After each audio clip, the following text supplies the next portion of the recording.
Imagine waking up one morning in 1923, flipping open the newspaper and seeing a question blazing across the front page. Is white America to become a Negroid nation? It's provocative, it's inflammatory, and it's deliberate. It's designed to plant a seed of fear in the minds of its readers. This was the work of the Anglo-Saxon Club of America, a group that believed they were on a mission, a crusade even, to solve what they called America's greatest problem: racial purity. Hi, my name is Danielle Romero. Thank you so much for being with me here on my channel where we talk about American identity and family stories. The founders of the Anglo-Saxon Club, for them, this wasn't a matter of social preference. It was a moral crusade. But how did they do it? There was no DNA tests. The Anglo-Saxon clubs weren't built to be a rowdy, wild mob with violence like the Ku Klux Klan. Powell was providing the public face of the movement, but Ernest Severe Cox was its ideological engine. Cox had traveled the world writing books which argued that interracial relationships were the root cause of societal decline. He pointed to Africa, Egypt, and South America as evidence of what he believed happened when white populations mixed with non-whites. Powell declared, though, that, quote, white civilization depended on strict racial boundaries, and to them, intermarriage wasn't just undesirable, it was an existential threat. Members weren't just encouraged to attend meetings, they were urged to lobby legislators, distribute pamphlets, and reshape public opinion. Their weapon wasn't the noose, but the pen and the ledger and the statute. So who joined the Anglo-Saxon Club? How do you join? The membership list read like a who's who of Virginia's elite. Okay, because this is really based in Virginia. It's spread out a little outside that, but the center point was Virginia. You have politicians, you have lawyers, you have doctors, people with power and influence were flocking to this club. The club portrayed itself as a defender of tradition, a guardian of heritage. The true beliefs, though, I think went way beyond preserving tradition. At the core, the Anglo-Saxon Club was about control. What made the club so dangerous wasn't just its goals, but its strategy, because it was blending fear with the pseudoscience that was kind of running rampant at the time. Its leaders cited eugenics to argue that racial mixing would lead to societal collapse. And I actually did a full video on eugenics. You can type that in on my channel. Powell declared, though, that, quote, white civilization depended on strict racial boundaries, and to them, intermarriage wasn't just undesirable, it was an existential threat. Basically, no one at this point was good enough. Only a select few. Over the last 2 years, I've been telling the stories that often get ignored. But lately, I've been facing an uphill battle behind the scenes of each video. My videos are getting flagged by YouTube when all I'm doing is sharing real history. If these stories have ever resonated with you or given you a new perspective, grab some Be a Good Ancestor merch and help me keep this channel going. Check out nytonashville.com.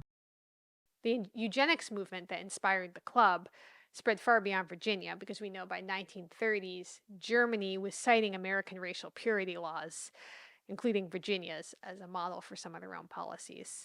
I think I read, though, that they believed that we took it a little too far. They sought to regulate marriages, redefine racial categories, and impose their vision on everyone. Powell once stated that their work would, quote, solve the Negro problem once and for all. Do you even know how angry this makes me? And it's not even him saying that there's a problem. I don't care if he thinks there's a problem or not.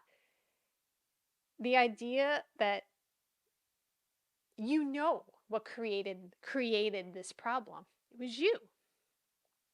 Take responsibility for what you did. Stop blaming the people who are collateral damage at this point.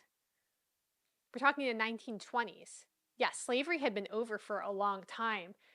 So now what? You know what I'm saying? Like, now what? And their rhetoric is crazy. I'll link to a couple of the primary sources, but they refer to Black Americans, Native Americans, and other non-white groups as degenerate and inferior.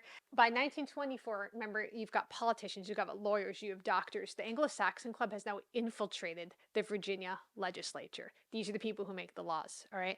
So their crowning achievement was that Racial Integrity Act. Now, on the surface, this law required Virginians to register their racial composition with the state. But its true purpose was far more sinister. It was to criminalize interracial marriage and to cement a rigid definition of whiteness.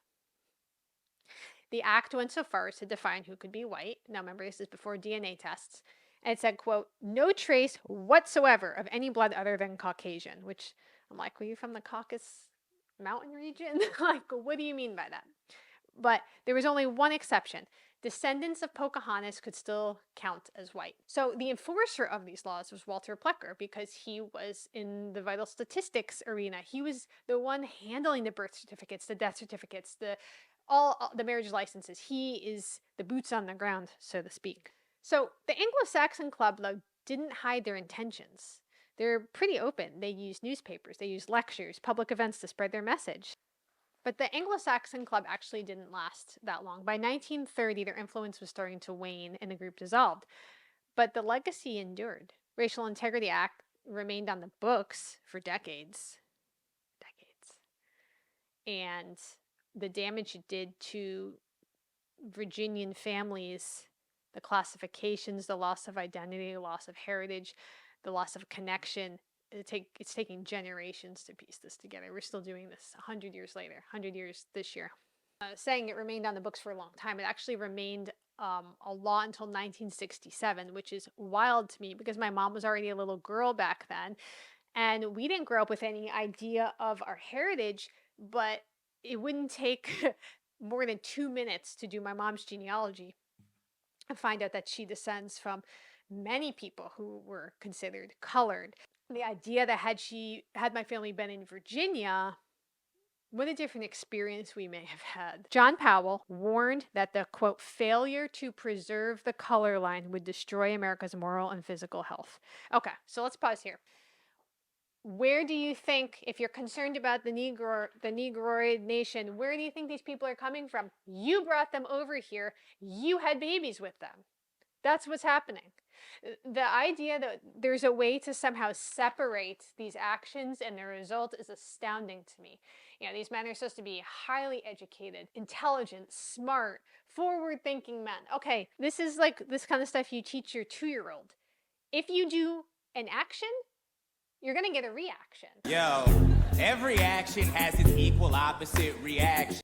Right? The action of bringing over enslaved people and then millions of them for a long time, and then having babies with them, because it was, as Walter Plecker pointed out in another letter we read, it was usually the white father with the non-white mother creating these undesirable children. Here's the other thing I say all the time. I don't care if you want to have a white country. I don't care if someone wants it. I don't care about that. Fine, do it. But guess what? You had one. It was England.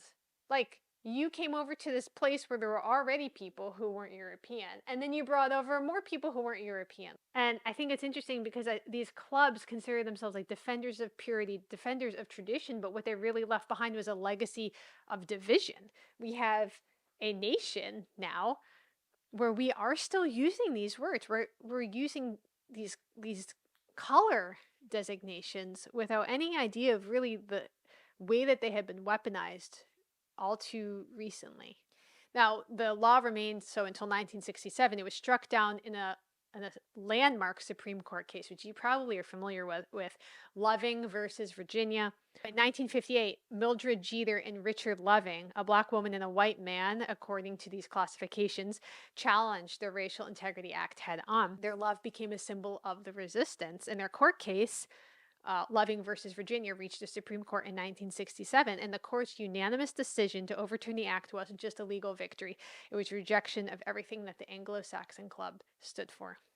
And I know I did a video on this guy's comment, but I have to bring it up again in this video. Most true white folks do not consider the mongrelizing of the pure white race as being a virtue. We know what it is, racial genocide. If left unchecked, the result will be a future with no people with blue eyes or blonde hair or white skin. You know, you might say, well, this was 100 years ago. Well, it's also right now. I got that comment like this morning.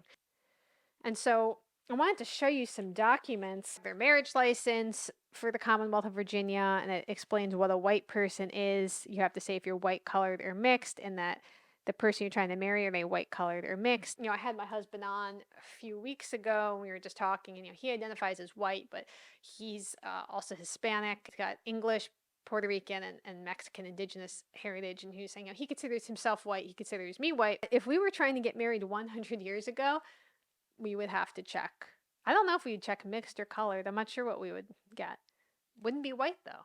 wouldn't be white. And I think that's why these conversations are so important, to look at the primary sources, to look at these documents. Not how do I feel about an idea? What does the document say? Let's interpret it in context.